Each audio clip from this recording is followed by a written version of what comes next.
사람의 가치라고 하는 것은 그 사람이 가지고 있는 외모 혹은 재산, 때로는 그 사람이 가진 학식에 달려 있다고 생각하지만 그렇게 생각하지 않습니다. 사람의 가치는 그 사람이 어떻게 한 생을 살면서 쓰임을 받고 있느냐, 그러니까 무엇을 위해서 사느냐 하는 것에 따라서 그 사람의 가치가 결정된다고 봅니다. 여러분은 스스로 생각하시기를 나는 참 세상에서 쓸모있는 사람이다, 그런 생각 드십니까? 그렇다면 어떤 일에 쓸모있는 사람으로 살아오셨습니까? 아니면은 나는 아무리 생각해봐도 쓸모없는 존재라고 혹시 생각되지는 않습니까? 그런 생각이 든다면 왜 쓸모가 없습니까? 정말로 나는 아무짝에도 쓸모없는 인간이라고 생각되십니까? 여러분의 삶의 자리를 한번 점검해 보시기 바랍니다. 사람들은 흔히 잘 먹고 잘 사는 거기에 행복이 있다 생각합니다. 그런데 사람이라고 하는 것은 밥만 먹고 사는 존재가 아니라 여러분, 보람이라는 것을 먹어야 사실은 인생 사는 맛이 있습니다. 이게 무슨 말이냐 하면, 다른 사람이 나를 어느 모로든지 필요로 할 때, 어떤 구석에서든지 내 가치가 인정을 받을 때 인간은 거기서 행복을 느낍니다. 제가 섬겼던 교회에 한 노처녀가 있었는데, 이제 저하고 함께 신앙생활하면서 가까워지니까 만날 때 하는 얘기가, 목사님, 한 번 산다고 그러셨는데 사는 게 뭔지 모르겠습니다. 공연히 시간만 축내는 것 같아서 차라리 죽고 싶은 생각이 들 때가 있어요. 죽고 싶다고 투정을 했습니다. 그 노처녀가 좋은 총각을 만나서 결혼하고 아기를 낳더니 내가 언제 죽고 싶다고 그랬느냐, 그랬듯이 아주 행복하게 잘 사는 여인도 봤습니다. 왜냐하면 세상에 사람이 많이 있어도 자기의 남편이 여보, 나는 당신이 없으면 못 살아, 사랑한다는 고백이죠. 그리고 아직 말도 못하는 아기지만 그 아기한테 필요한 사람은 자기 엄마 한 사람뿐임을 실감하기 때문에 죽고 싶다는 말을 잊어버린 것입니다. 여러분, 말 못하는 갓난아이라도 그 아이가 나를 절대로 필요로 한다면 그것이 내가 살아야 하는 충분한 이유가 되고, 사람은 세상을 살면서 그런 곳에서 행복이 무엇인지를 느끼게 됩니다. 그런데 내가 나를 생각해 봐도 나는 정말로 아무짝에도 쓸모없는 존재다, 사람이 그런 생각이 들 적에 인간은 죽고 싶은 충동을 느끼는 것입니다. 그런데 여러분, 우리 예수 믿는 사람들은 세상에서는 내가 아무런 쓸모가 없는 불필요한 존재라고 나 스스로 느껴질지라도 한 가지 꼭 아셔야 될 것은, 우리 하나님은 나를 여기까지 인도해 주신 하나님은 내가 세상에서 없어서는 아니 될 가장 중요한 존재로 여기시고 나를 사랑하시기 때문에 지금까지 인도해 주셨다는 사실을 믿으시는 여러분 되시기 바랍니다. 가만히 보면 내 마음대로 존재하는 내가 아닙니다. 그래도 나는 하나님을 위해서 필요한 존재로 지금까지 이만큼 쓰임을 받고 있다고 믿음으로 깨닫게 되면 그때부터 그 사람의 인생은 조금씩 달라집니다. 그때부터 참된 행복이 무엇인지 그 사람은 알게 되고 내 존재의 가치도 느끼게 되는 줄 믿습니다. 오늘 성경 본문에서 모세는 참으로 위대한 하나님의 사자고 이스라엘 민족의 영도자고 그리고 탁월한 정치가로 하나님께로부터 크게 쓰임받는 인물이었습니다. 그런데 모세가 오늘 본문에서 보는 대로 하나님께로부터 부름받는 그 당시 그 현실의 모습은 정말로 초라하고 보잘것이 없었어요. 보세요. 모세는 사람을 죽이고 광야로 도망쳐 나온 살인자였습니다. 그래서 자기의 이름을 세상 어느 구석에도 내놓을 수 없는 방랑자로서 피난 생활을 해야 하기 때문에 항상 불안하게 인생을 살았습니다. 그런데 모세는요, 어쨌든 바로의 공주의 아들, 양아들이지만은 왕자로서 한 생을 살았었는데, 그런데 지금은 그 기업도 어디에다 물을 수가 없고 재산도 하나도 없어서 얻어먹기 위해서 아무 집에서나 얹혀서 살다가 마침내 총각이 귀한, 사내가 귀한 사막이기 때문에 그 집의 딸과 결혼해서 지금 처가살이를 하고 있는 처지입니다. 그러니까 여러분, 이런 형편에서 내 존재가 어떻다느니, 내 기업이 무엇이라느니, 내 장차 인생의 계획이 무엇이라고 생각하는 것이 무의미한 그런 처지에서 처갓집에 양떼를 몰고 풀밭을 찾아서 매일같이 광야를 헤매는 정말로 별 볼일 없는 그런 사람이 되고 말았습니다.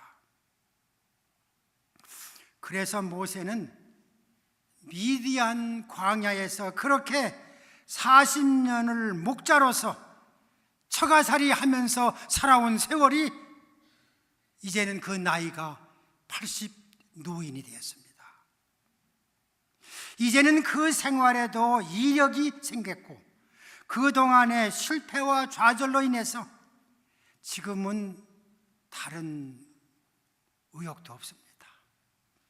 욕망도 없습니다. 어떤 이상도 없이 그냥 생명이 붙어 있으니까 살아갈 뿐이었습니다. 모든 것을 포기한 상태에서 그냥 모진 목숨을 어쩔 수 없이 연명해 가고 있는 딱한 처지였습니다. 하나님께서 모세를 부르신 때가 바로 그런 때였습니다. 모세야, 모세야 부르시면서 그런 모세에게 하나님이 주시는 사명은, 하나님의 명령은 너무나도 엄청난 것이었습니다. 너는 지금 바로에게 가거라.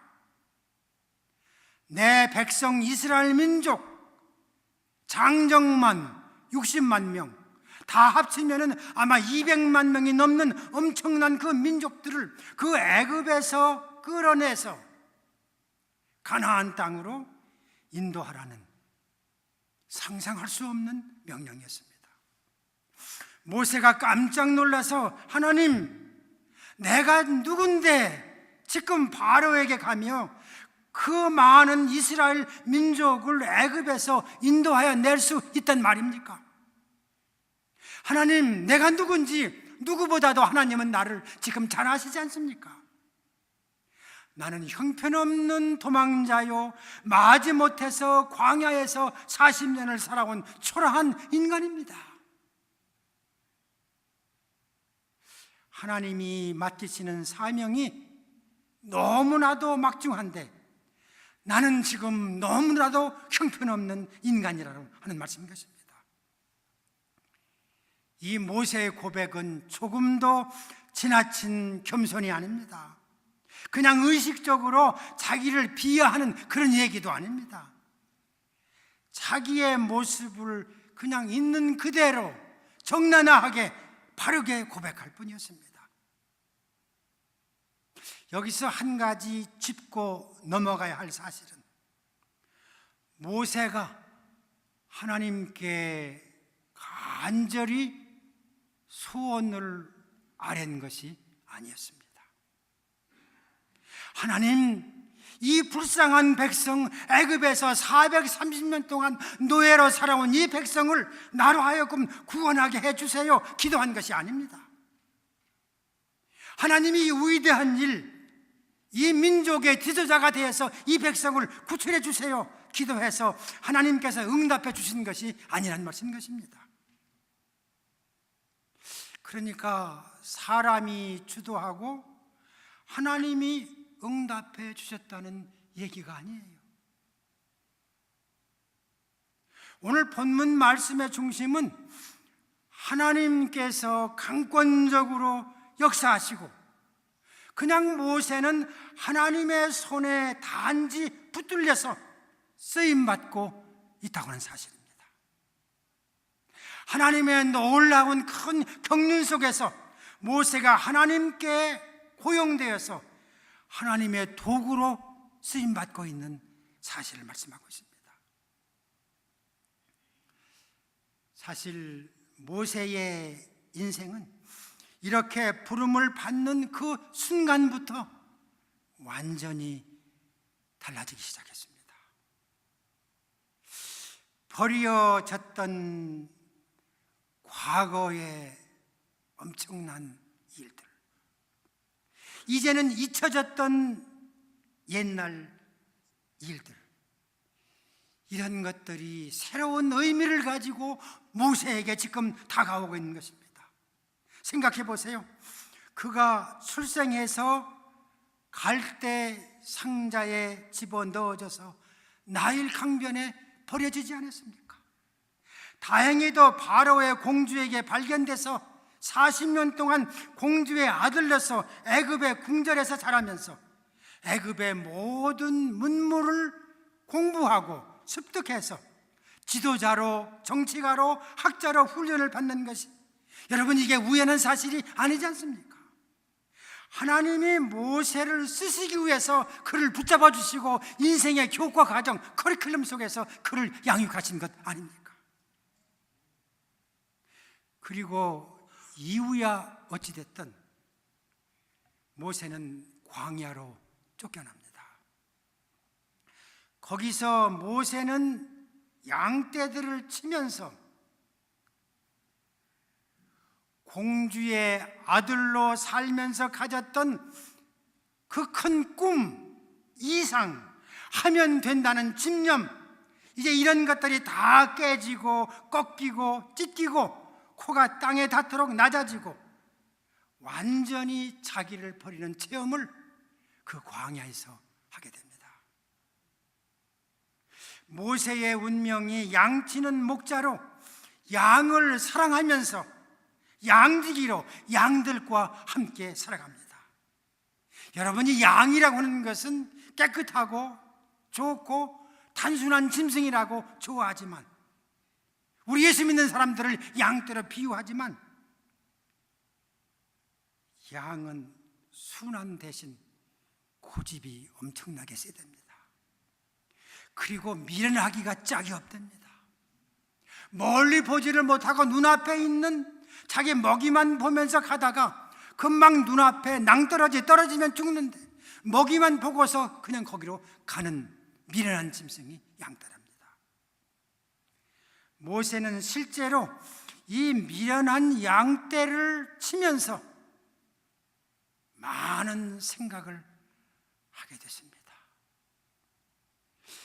양떼를 몰이하면서 그 미련한 양떼를 보면서 인내하고 참는 것이 뭐라는 것을 깨닫게 됐습니다.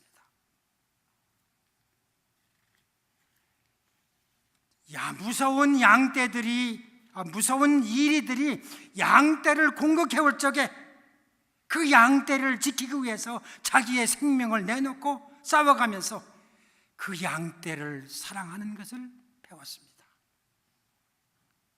그 미련한 양떼를 지도하는, 그리고 키우는 방법을 배웠습니다.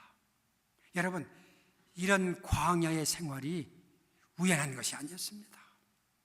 하나님은 이런 모세를 훈련시키시고 또 연단하셔서 그 이후에 그를 부르셔서 그 모세에게 3가지 명령을 하십니다. 첫째 명령은 내 발에서 신을 벗으라는 겁니다. 신을 벗으라. 과거의 모든 것에서부터 벗어나라는 명령입니다. 탕자의 비유를 보면 탕자가 집에 돌아왔을 적에 아버지가 그 탕자의 과거를 하나도 묻지 않습니다. 얘야, 아들아, 이 철없는 녀석아, 내가 뭐라고 했더냐? 너 여자들 몇 명이나 사귀었느냐? 내가 준 돈 좀 남겨왔느냐? 만약에 아버지가 이런 건 물었다면 탕자는 아버지 집에 돌아오지 못했을 거예요. 이 탕자를 영접하는 아버지를 보면 그런 것은 하나도 묻지 않았을 뿐만 아니라 물을 생각조차 하지 않고 그를 사랑으로 영접해 주었습니다. 여러분, 하나님은 과거를 묻지 않는 분이시에요.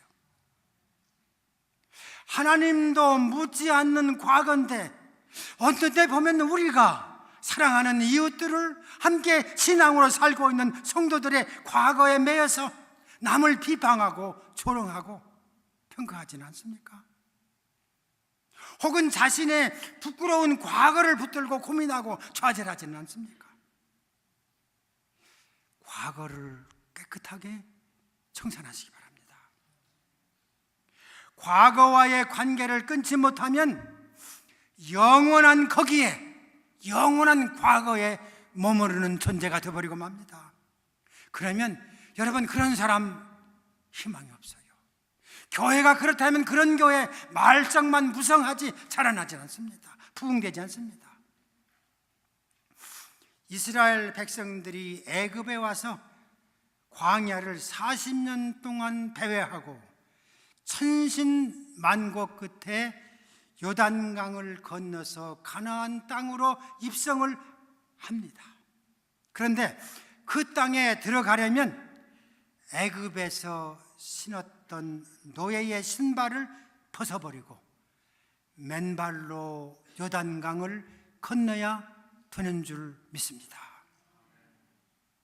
신이라고 하는 것은 여러분, 이거 신고서 세상 구석구석 안 다니는 것이 없습니다. 신을 벗는 것은 세상의 생각을, 오만 가지 잡다한 생각을 다 버리는 것이고 과거에 한 맺힌 매듭도 푸는 것이고 결국은 자기를 포기하고 요단강 물로 자기를 성결하게 씻는 것을 말합니다. 이스라엘 백성들이 애굽에서 나와서 홍해를 건넜지만 애굽에서 신던 신발을 벗지 못해서 광야를 40년이나 배회했던 슬픈 역사를 여러분 기억하시기 바랍니다. 그 동안에 가졌던 내 생각,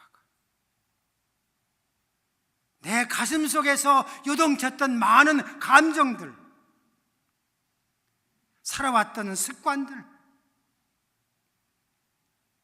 그리고 머릿속에 가지고 있는 전이해, 세상을 살면서 가졌던 인간 관계들을 청산해야 해야 되는 줄 믿습니다. 이런 누더기 신발을 벗어버리고 이제는 깨끗한 맨발의 청춘이 되어서 우리의 인생의 요단강을 건너시는 모든 성도님들 되시기 바랍니다.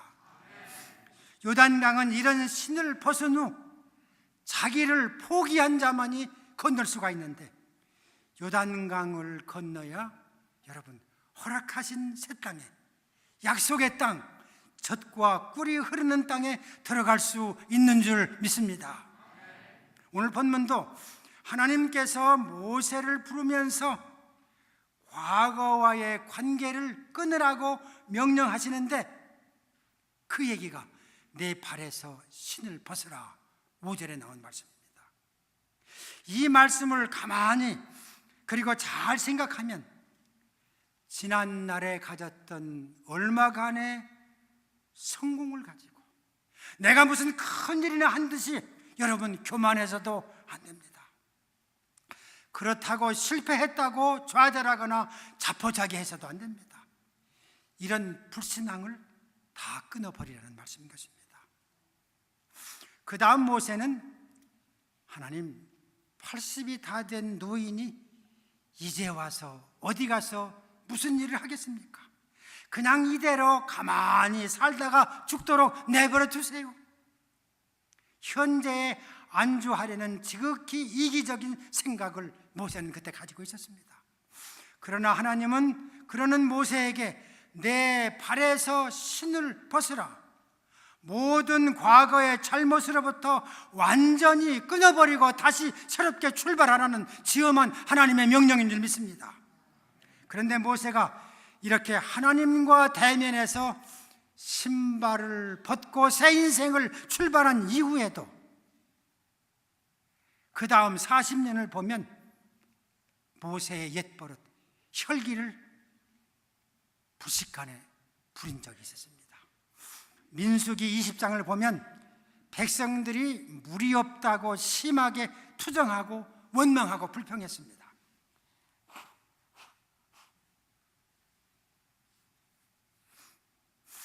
하나님께서는 지팡이를 가지고 가서 반석을 명하여 물을 내라고 명령했습니다.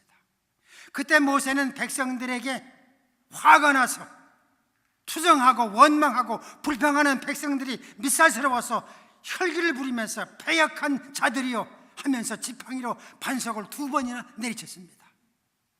모세의 기분은 시원했을지 모르지만 하나님의 말씀을 순종하지 않았습니다. 그래서 물론 물은 나왔지만 모세는 그 일로 인해서 요단강을 건너지 못하고 느보산에서 죽지 않았습니까?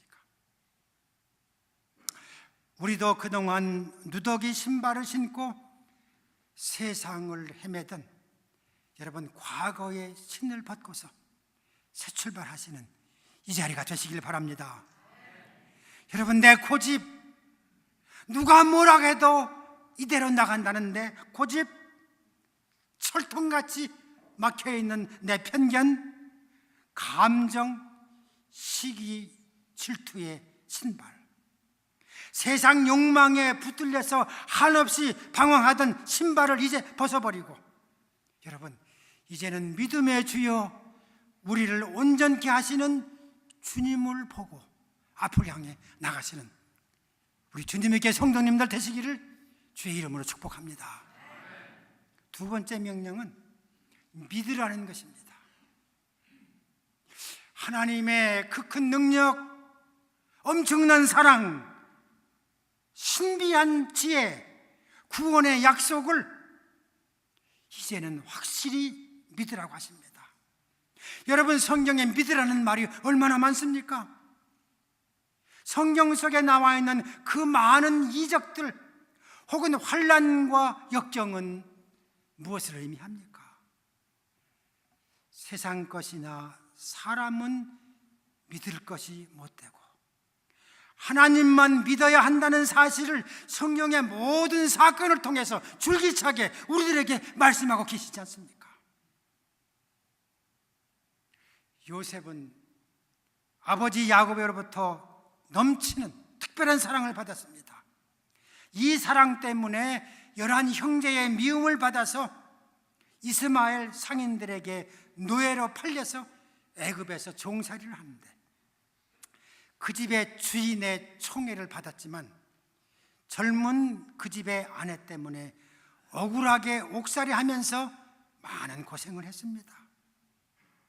결국 요셉은 그가 가지고 있는 꿈, 믿음의 꿈, 그래서 애굽의 총리 대신이 되고 가나안 땅에 흉년이 들어서 세상에 많은 사람들이 굶어 죽을 적에 양식을 구하러 애굽으로 온 형들을 만나게 됩니다. 형들에게 자기의 신분을 밝히면서 얼굴을 보여주면서 하는 말이, 형님들 걱정하지 마세요. 나를 애굽에 팔았다고 걱정하지 마세요. 하나님이 형님들보다 앞서서 나를 여기에 보내신 것입니다. 그래서 우리의 목숨을 살려주시라고 그렇게 한 것입니다. 고백하지 않았습니까?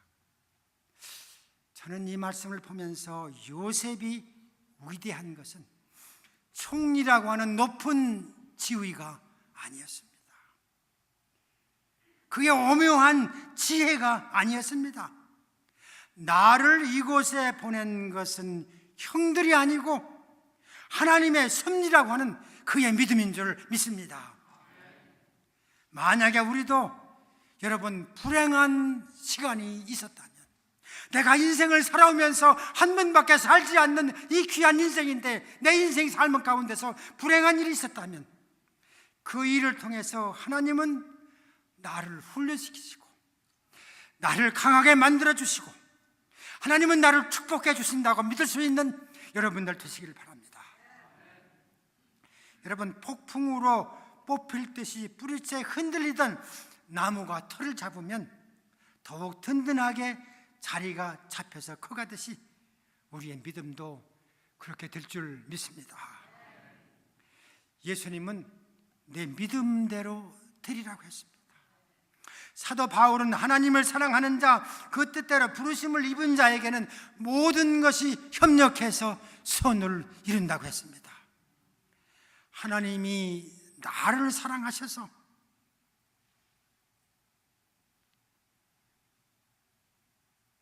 형통하는 은혜도 인생을 살면서 많이 주셨지만, 하나님께서 나를 사랑하셔서 이런 고난도 주셨고 시련을 주셨다고 믿으시는 여러분 되시길 바랍니다. 하나님이 나를 사랑하셔서 예수님을 보내주시고 구원시켜 주신 것 분명합니다. 여러분, 이 사랑 안에, 그 사랑을 믿는 믿음 안에 내 인생의 모든 문제를 해결할 수 있는 키가 거기에 있는 줄 믿습니다. 사람이 살면서 중요한 문제는, 여러분, 내가 어떤 처지에 있든지 어떤 형편 속에 살고 있든지, 그것은 하나님께서 나를 사랑해 주셔서 지금 나에게 주시는 축복의 길이라고 받아들이는 믿음인 줄 믿습니다. 믿으시면 아멘 하시기 바랍니다. 이스라엘 백성들에게 있어서 애굽에서 10가지 재앙은 하나님의 능력을 믿게 하려는 것이고, 도저히 건널 수 없는 홍해를 건넌 사건은 하나님이 저들과 함께하여 주신다는 사실을 깨닫게 하여 주신 것이고, 너 자신의 연약함에 매여서 연연하지 말고 이제 너는 나를 믿으라. 내가 내게 주시는 이 약속, 이 명령을 믿으라는 것입니다. 그런 믿음이 여러분 최고의 축복인 줄 믿습니다. 그런 믿음이 내가 받을 수 있는 최고의 은혜인 줄 믿습니다. 그래서 내가 어떻게 생겼든지 어떻게 살든지 하나님의 선한 일을 위해서 만들어진 이 세상에서 단 하나밖에 없는 하나님의 신비한 도구임을 믿고 하나님의 뜻대로 귀하게 쓰임받는 우리 모든 성도님들 되시기를 축복합니다. 마지막 명령은 가라는 것입니다. 이 명령으로 모세는 많은 괴로움을 겪습니다.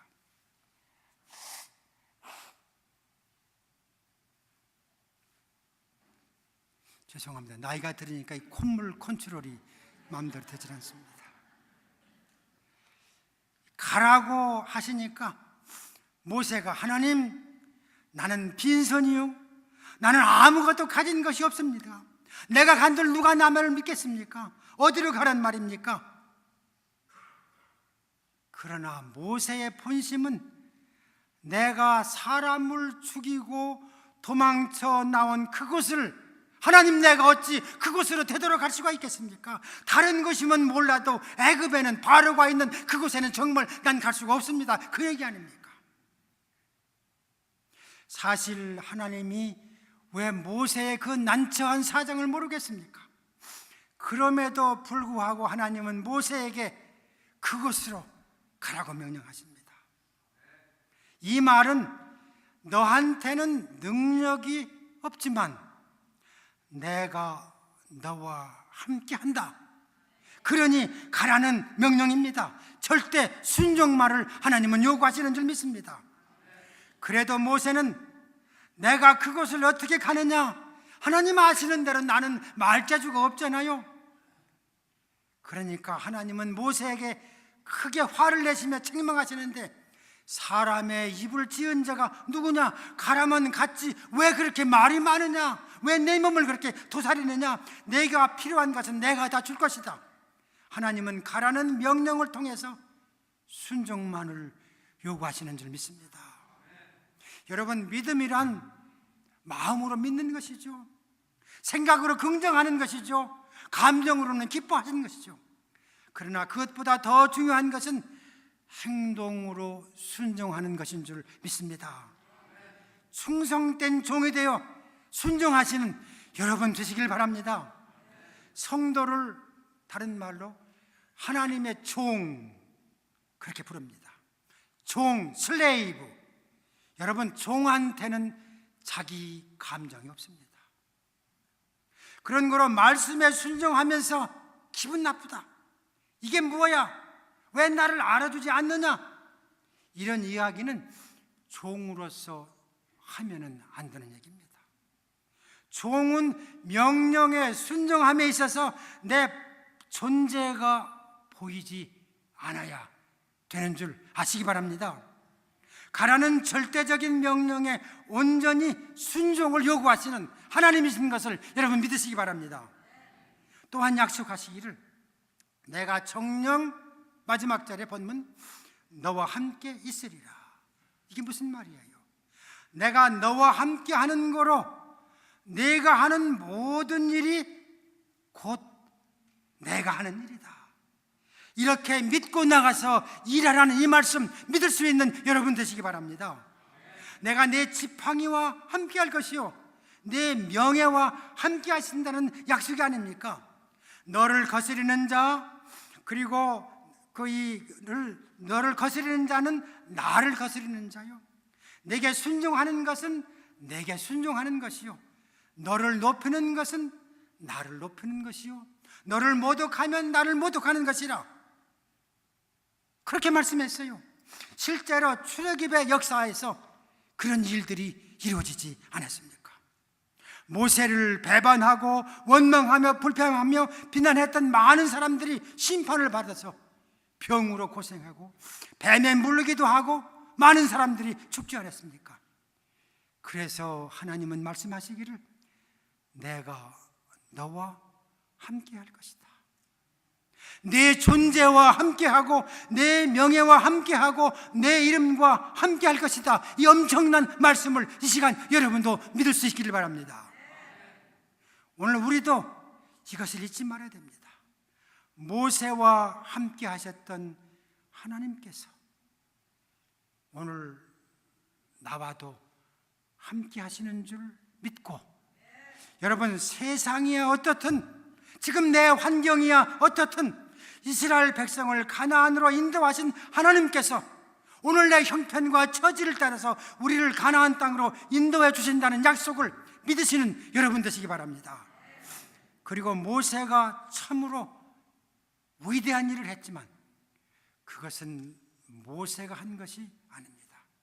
하나님께서 그 모세를 붙들어서 쓰셨다는 사실을 잊지 말고, 여러분, 우리도 모세처럼 쓰임받는 사람이 되어서 주님의 몸된 이 교회를 위해서, 여러분의 가정을 위해서, 여러분의 인생의, 여러분의 믿음의 지경을 넓혀서 하나님의 놀라운 축복 속에서 그래서 놀라운 일을 체험하시는 우리 모든 성도님들 되시기를 정말로 주의 이름으로 축원합니다. 축원합니다. 기도하시겠습니다. 하나님, 저희들 한없이 부족하지만 내가 너와 함께 하리라고 약속한 이 말씀을 붙잡고 내가 어떤 처지에 있든지 어느 곳에 있든지 주님의 도구로서 부족함이 없이 하나님께 영광 돌리고 하늘의 놀라운 축복을 경험하는 우리 모두가 되게 하여 주시옵기를 예수님의 이름 받들어 기도했습니다.